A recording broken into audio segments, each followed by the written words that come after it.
साथियों, जय भीम, जय भारत। साथियों, बात करेंगे हम उन दिनों की जहां अधिकांश भारतीय लोग धार्मिक विश्वासों एवं कर्म कांडों को करते हुए लकीर का फकीर बने हुए हैं।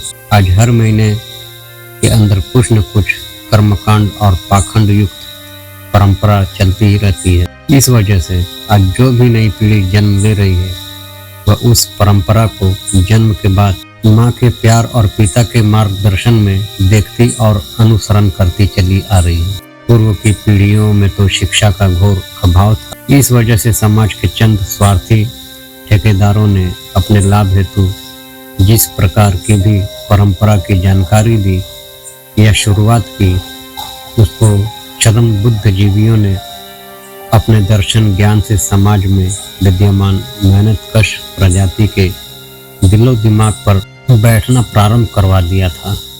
परंतु आज तो हर मेहनतकश समाज और नई पीढ़ी कमोबेश शिक्षा प्राप्त करने में लगी है।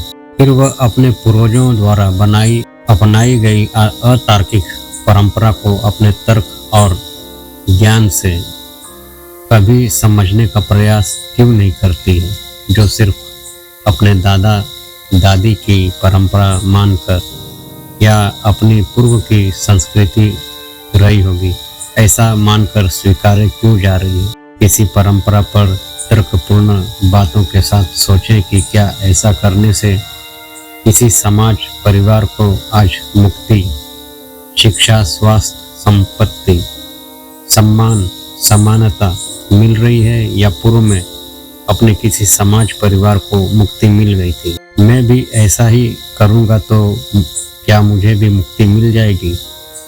क्या हर इस परंपरा के अनुसार पूर्व के लोग विकार मुक्त या राग मुक्त या द्वेष मुक्त या दुख मुक्त या गरीबी मुक्त या अशिक्षा मुक्त हो गए थे? आज इस परंपरा को जो भी जितना ज्यादा अपना रहा है वह उतना ही ज्यादा विकार युक्त, राग युक्त, द्वेष युक्त, तृष्णा युक्त क्यों होता जा रहा है? साथियों, इन्हीं चंद बातों को लेकर प्रश्न उठना लाजमी है और इसकी सच्चाई से रूबरू होते हुए आज की और आने वाली पीढ़ी को सत्य मार्ग का मार्गदर्शन करने का दायित्व भी है। आइए इस संदर्भ में कुछ परंपराओं का विश्लेषण। आज के समाज और इस परंपरा को एक कहानी के माध्यम से देखें। इस कहानी और आज की परंपरा पर गौर करेंगे तो आपको दोनों में काफी एकरूपता दिखेगी। किसी परंपरा की शुरुआत कैसे होती है और आने वाली नई पीढ़ी इसको अंगीकार कैसे कर लेती है, इसका भी एहसास होगा। एक गांव में एक दंपत्ति पत्नी पत्नी निवास करते थे, परंतु दोनों की आंखों में ज्योति नहीं थी। अंधे होने की वजह से बहुत ही मुश्किल से दोनों अपना जीवन यापन चला पाए। एक समय की बात है कि अंधी पत्नी घर के आंगन में बने चूल्हे पर रोटी बना रही थी और बगल में उसके पति महोदय बैठे हुए। आपस में दोनों अपनी जिंदगी के सुख दुख की बातें करते हुए उधर की ज्वाला शांत करने हेतु पत्नी रोटी बनाए जा रही, लेकिन इन दोनों की आंखों से दिखाई न देने के कारण एक चतुर बिल्ली बगल में बैठकर बनने वाली रोटी पर नजर टिकाए हुए थी। परंतु ज्योति विहीन होने के कारण यह दंपत्ति बिल्ली की गतिविधि को देख नहीं सकते थे, और जब देख नहीं सकते थे तो उस बिल्ली से सचेत होने या उस बिल्ली को भगा सकने की बात भी नहीं सोच सकते थे। जब रोटियां बननी समाप्त हो गई तो पत्नी ने अपनी बनाई रोटियों को इकट्ठा करते हुए रोटी रखने वाले डिब्बे में रखने लगी। तभी उसे ऐसा महसूस हुआ कि मेरे द्वारा बनाई गई सारी रोटियां तो है ही नहीं। तत्काल वह बगल में बैठे अपने पति महोदय से पूछ बैठी कि अजी, सुनते हो, आपने यहाँ से कहीं रोटी हटाई तो नहीं है?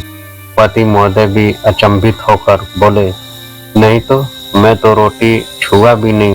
पति पत्नी काफी चिंतित हो गए पत्नी बोली, आखिर रोटियां तो मैंने बनाई थी, लेकिन ये रोटियां गई कहाँ।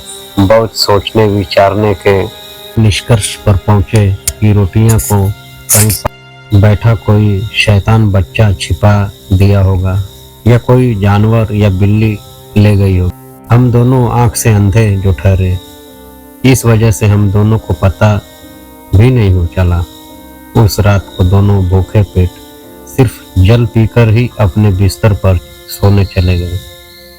लेकिन बिस्तर पर जाकर वे फिर से इस विषय पर काफी चर्चा और चिंतन कर ले के अंत में एक निष्कर्ष पर पहुंचे कि कल से जब तुम रोटियां बनाओगी तो मैं पास में बैठकर एक बांस का फटका लाठी लेकर जमीन पर पटकता रहूंगा, ताकि अगर किसी जानवर या बिल्ली की हरकत होगी तो वह बिल्ली या जानवर पास नहीं आएगा और अपनी बनी बनाई रोटियां भी सुरक्षित बनी रहेंगी, बची रहेंगी। प्रातकालीन नित्य कर्मों से निवृत्त होने के बाद उसकी पत्नी उसी आंगन में बने चूल्हे पर पुनः खाना बना के बैठ गई और रात्रि में तय कार्यक्रम के अनुसार उसका पति भी बगल में बैठकर एक बांस का फटका लेकर जमीन पर पीटने लगा। सच में यह तरीका काफी सफल सिद्ध हुआ, क्योंकि आज का बना भोजन सही सलामत रूप से बचा हुआ मिला। कोई भी जानवर उसके द्वारा बनाई गई रोटियों को इस बार नहीं ले गया। दोनों ने अपने द्वारा निर्मित भोजन को ग्रहण करते हुए अपने नित्य की दिनचर्या हेतु घर से निकल गए। संध्या को दोनों घर वापस आए तो सभी नित्य क्रिया से निवृत्त होकर उसकी पत्नी खाना बनाने बैठी और उसका पति उसके बगल में बैठकर बांस का फटका पुनः जमीन पर पीटने लगा। रात्रि भोजन के पश्चात दोनों बिस्तर पर चले गए, लेकिन यह बांस का फटका फटकने के सफल प्रयोग को प्रतिदिन करने हेतु आपस में प्रतिबद्ध हो गए। स्नेह भोजन बनाने के समय बांस फटकने वाली प्रक्रिया अब एक दिनचर्या में बदल गई। आगे उसी अंधे दंपत्ति को एक सुंदर सा पुत्र रत्न की प्राप्ति हुई। यह पुत्र उसी आंगन में खेलकर माता पिता के स्नेह और प्यार में बड़ा हो रहा था और उस फटका मारने की परंपरा को भी देखता आ रहा था। बच्चा आंख से अंधा नहीं था, इस वजह से अपने घर में हो रहे सभी रीति रिवाज को गौर से देखते हुए बड़ा हुआ। जब किसी काम से उसके पिताजी कहीं चले जाते थे और उसकी माताजी खाना बनाती थी, तब उसकी माँ अपने बच्चे को ही फटका मारने हेतु आवाज लगाती थी। बच्चा भी सुशील था, इस वजह से अपनी माँ की कही बात को मानते हुए चूल्हे के पास बैठकर अपने पिताजी के जैसा जमीन पर फटका मारने लगा। धीरे धीरे वह बच्चा भी इस कार्य में इतना निपुण हो गया कि पिताजी के रहने पर भी जिद करते हुए फटका मारने का काम वह स्वयं करने लगा था। अब उसे उस बच्चे के दिलो दिमाग पर यह कार्य अपने पूर्वजों द्वारा प्रदत्त रीति रिवाज के रूप में उसकी जिंदगी के मुख्य दिनचर्या का एक हिस्सा बन गया था। धीरे धीरे समय बीतता रहा और उस अंधे पति पत्नी के बच्चे की भी आयु बढ़ रही थी। उसका बच्चा जब अपने यौवन की अंगड़ाई ले रहा था, जिस वजह से उसके माता पिता को अपने बच्चे की शादी की चिंता सताने लगी। साथ साथ मन में यह भी बातें आने लगी कि अगर अपने बड़े होते बच्चे की शादी कर दी जाए तो आने वाली बहू से हम दोनों को गृह कार्य में भी काफी सहायता मिलेगी। इस सोच और अरमान के साथ वे अपने सगे संबंधियों से अपने बेटे हेतु एक सुंदर बहू की तलाश करने को कहने लगे। अंततः एक सुंदर सुशील और समझदार कन्या का रिश्ता भी आ गया। लड़की पक्ष और लड़का पक्ष वालों ने बहुत ही शान शौकत के साथ अपने बच्चे की शादी कर दी। अंधे माता पिता को अब खाना बनाने से मुक्ति मिल गई। अब बहू के घर की रसोई से लेकर घर का जो भी काम था उन सभी कामों की जिम्मेदारी बखूबी निभाना शुरू कर दिया। बहू सुबह शाम उस आंगन में बने चूल्हे पर खाना बनाने की तैयारी करने लगी, लेकिन जब भी वह खाना बनाने को आए तब उसका पति भी उसकी बगल में बैठ जाता। इस प्रकार की गतिविधियों को लेकर बहू मन ही मन बहुत खुश रहने लगी कि चलो मेरा पति बहुत ही प्यार करने वाला मिला है। इस वजह से जब भी वो खाना बनाती तो उसका पति उसके साथ बैठकर बातें करने लगता है। लेकिन ये क्या, खाना बनना जैसे ही शुरू होता उसका पति एक बांस का फटका लेकर जमीन पर फटकने लगता। बहू को यह सब काफी अटपटा लगा, लेकिन नई नई बहुरिया होने के नाते वह कुछ भी नहीं बोली।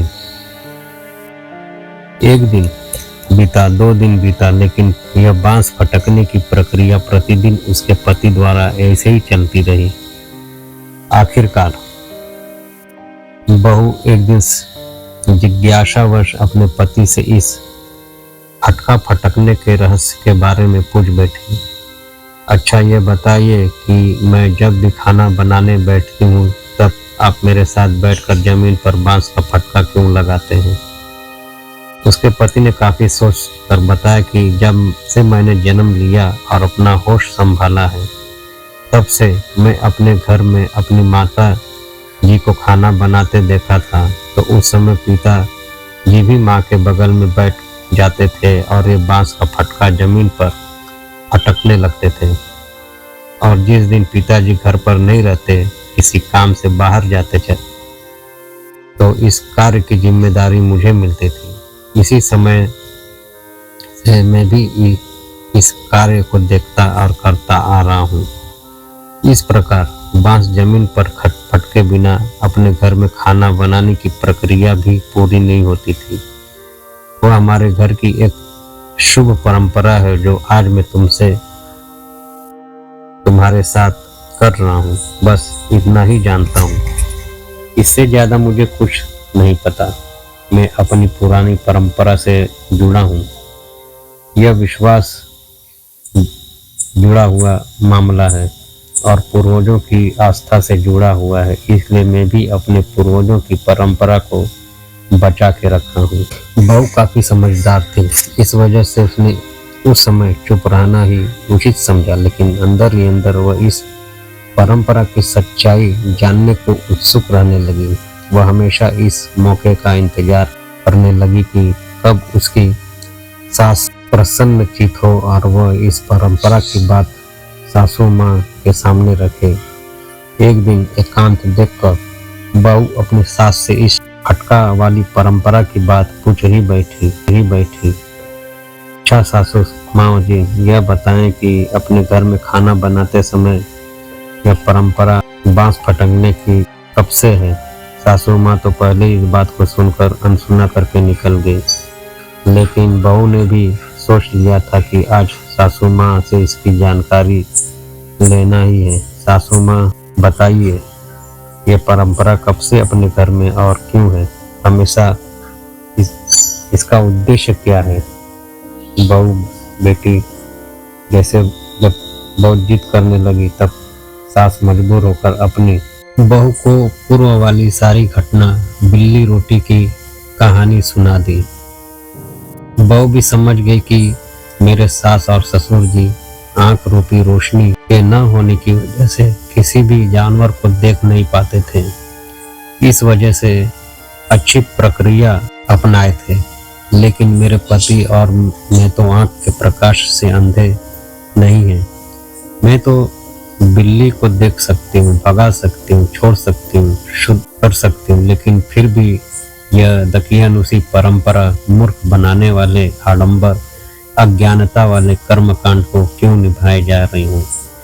उस बहू के जैसा आप भी तर्कशील होकर सोचें, बने और करें। बहू अपनी सासू माँ के जानकारी प्राप्त कर अपने पति से वार्ता करने को काफी उत्सुक हुई और एक दिन एकांत देखकर अपने पति के साथ बैठकर माताजी से प्राप्त पूर्व की घटनाओं की जानकारी और अपनी आंखों की रोशनी नहीं होने के कारण उसका समाधान ढूंढना और फिर उनका समाधान बाद में एक परंपरा और कर्मकांड के रूप में स्थापित होने की बात बताई।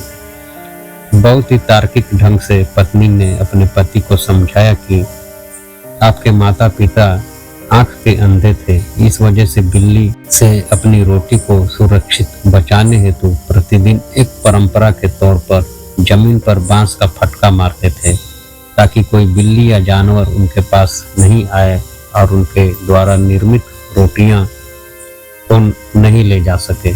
लेकिन आप तो आंख के अंधे नहीं हैं, हम दोनों तो देख सकते हैं कि कोई बिल्ली या जानवर आया या नहीं आएगा, तब हम उसे भगा देंगे। तो फिर क्यों इस अंधी परंपरा को अपनी पूर्वजों की परंपरा मानकर पालन कर रहे हैं।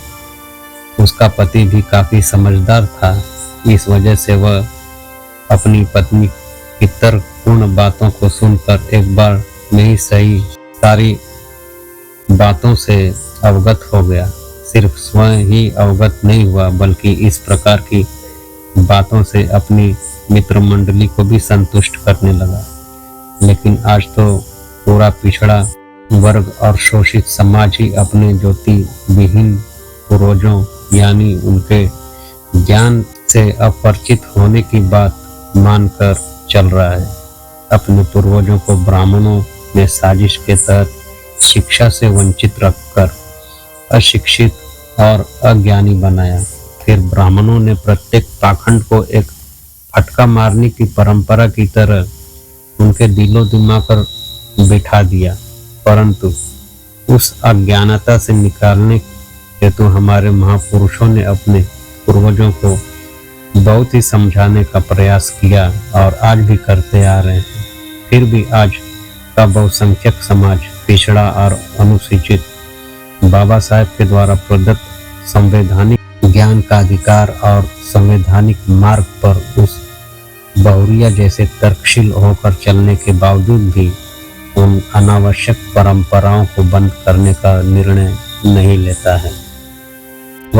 वर्तमान समाज शिवाजी महाराज के स्वास्थ्य, राष्ट्रपिता फुले जी के शिक्षा, साहू जी के सामाजिक समानता का अधिकार, बाबा साहेब द्वारा प्रदत्त न्यायिक अधिकार मिलने के बाद भी पूर्वजों की अज्ञानता वाली परंपरा के सामने अपनी आज वाली तर्कशील शक्ति लगाने की क्षमता विकसित नहीं कर पा रहा है। आज की हर एक परंपरा उसी बिल्ली और बांस के फटका जैसी कहानी और परंपरा बनकर समाज को मुंह चिढ़ा रही है। जरूरत है इस अज्ञानता वाली परंपरा को अपनी तर्क शक्ति से सुधारने की, बदलने की, समझने की, छोड़ने की और तार्किक विवेचना करने की। आज के बुद्धिजीवियों लोगों को इस पर लकीर का फकीर नहीं बनना चाहिए। साथियों, जय भीम, जय भारत।